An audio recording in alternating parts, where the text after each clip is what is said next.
বৌদি, আমাদের দুর্গাপুজোর চাঁদাটা নিতে এলাম। এই গত বছর 2000 টাকা ছিল, এবছর 500 টাকা বাড়াই নাকি? দেখো ভাই, আমরা সব দিক থেকে তোমাদের সাফল্য কামনা করি, কিন্তু এবারে পুজোর চাঁদাটা আমরা দিতে পারছি না। কেন বৌদি? আমাদের অসহ্য চলছে। অসহ্য? কে মারা গেল আপনাদের?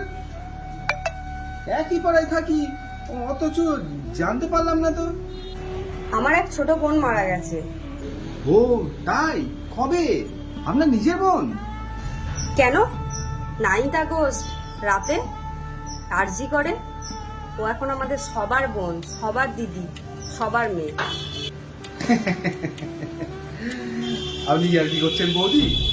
বলুন না, এমন কমে হলে কমিয়ে দেবো, সে কোনো অসুবিধা নেই। না না, আমি সিরিয়াস বলছি। এটা সামাজিক শোক, এটা রাষ্ট্রীয় শোক, ভুলো না কিন্তু।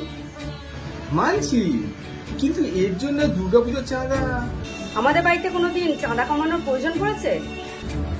না তা না, করেনি তো।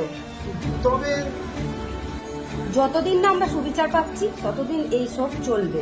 আর পুজোর আগে যদি এর সুবিচার আমরা পেয়ে যাই, তাহলে আমি নিজে কথা দিচ্ছি, প্যান্ডেলে গিয়ে আমি এর দ্বিগুণ টাকা দিয়ে আসবো। দেখুন, আপনারা সব লেখাপড়া শিখেছেন, যা ভালো বোঝেন করেন। আসছি বৌদি। এসো।